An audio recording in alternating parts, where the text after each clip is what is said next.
under control of the Christian Catholic masters. They are under the whip of Rome, and now Rome needs to expand their empire into Scandinavia, basically. Charlemagne occurs. He butchers 4,500 people, sends 3/4 of the people down to the Pyrenees Mountains to breed the boys that are strong enough to stand against the Muslims that are coming up towards Spain. This is the beginning of the Viking area. Why? Why did Vikings occur then? Well, it's a magical thing when you think about it. The Viking people, the Nordic people of Scandinavia, were not particularly a seafaring people. At that time, they were farmers, just like most of Europeans. When the massacre of the Saxons happened, it sent shockwaves through Scandinavia because they knew we're next. Yeah, that's what they saw. And then one of the most remarkable things in history happened then. The people of this part of the world, they went to the forest, they went to the grove, they communicated with their ancestors, and on a collective unconscious, they said, we're going to build ships and become an empire of the seas. We're not going to be butchered by the Christians on land. We are going to become a free sovereign people on the high seas. And all over Scandinavia, from the east coast of Sweden all the way along up this coast here, people, communities, all of a sudden began building ships, the best ships in the world. Because we found in some of the sagas from this place, the first thing they did was to build Borsholm, which is the castle which is the border between Denmark and Saxony, right? And that stands even today as a mark of Roman resistance or Catholic Christian resistance. And they actually declared war with the Catholics.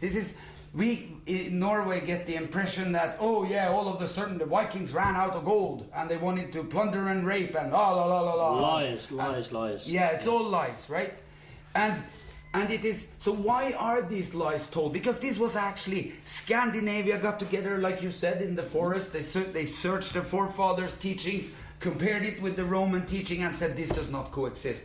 In addition, Charlemagne put in a trade embargo, pretty much like we have done to Russia and Iran and other countries in the world today. We have a trade embargo, so they can't trade with us.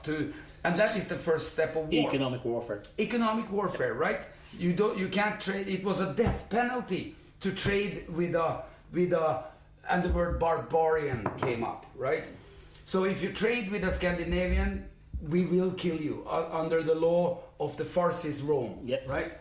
And so they agreed, we are gonna knock these back. So what happened?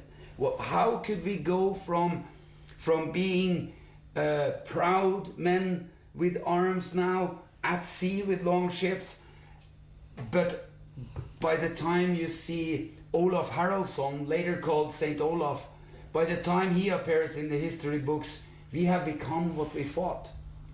What happened? Well, it begins with what is generally considered the main cataclysmic beginning of the Viking Age, was the raid on the Lindisfarne Monastery in Northumbria in England. Right. Now you have to remember that was not a brutal attack upon innocent monks.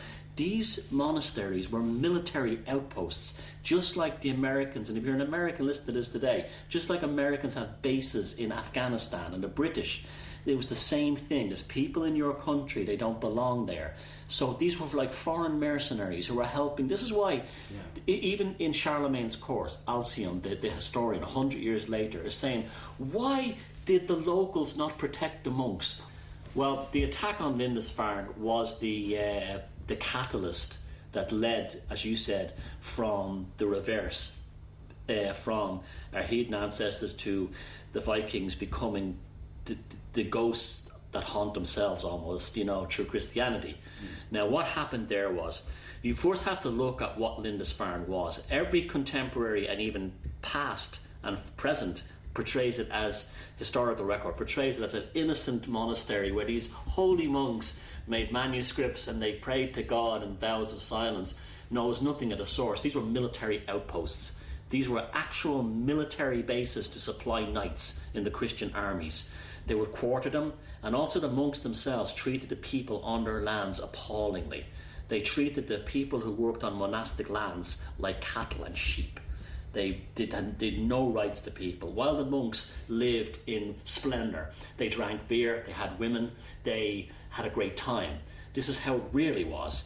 The Vikings had the genius idea of hitting these monastic outposts, military strategic strikes. Because what we find in Norwegian literature about Lindisfarne is because of one of the famous chieftains. He said, "From Lindisfarne these spies have come and discovered our fortifications." There you go. That's it. Yeah, and that's what he said. So he said Lindisfarne is not, like you said, not these innocent holy men. No. None of them were. No. In fact, the Irish Annals, which is the Irish version of the Anglo-Saxon Chronicles, they announced the arrival of the Norsemen in Lindisfarne in such a way, like, oh shit, we got to get all our stuff inland. You understand? Because then they knew they were vulnerable on the coasts. Right. So they had to move inland into Ireland. And that was, again, a military base. That was a Christian military base that was withdrawing. The same idea. Now, Alcuin, the Anglo-Saxon chronicler, who wrote, he almost a century later, probably even more, stated that he built up this hysterical propaganda of the poor monks at Lindisfarne were cut down by the Norsemen, they were hacked, and nothing of the sort happened. It was a straightforward battle, and the monks themselves were heavily armed. Remember that, and many of them would have had the training of knights. They would have not have been pure hold. Many of them would have fought in the not crusades, but earlier versions of those kinds of Christian knights, with the Franks and so on. Right. And they would have all had military training, most of them, and been able to fight. In fact, many monasteries used to fight with each other. This was one of the reasons that the Gaelic Irish invited the Norwegian Vikings to Dublin, because they wanted to have a go at the Christian monasteries around the city, because they were taking all the wealth, and they weren't welcome, but they says, "Come on, we do business," kind of thing. Now, this is the same thing. So we had that, right? So we had this initial hysteria, just like we get with the Muslims today. Oh my God, ISIS! Oh my God, Al Qaeda! Same thing. Oh my God, the Vikings!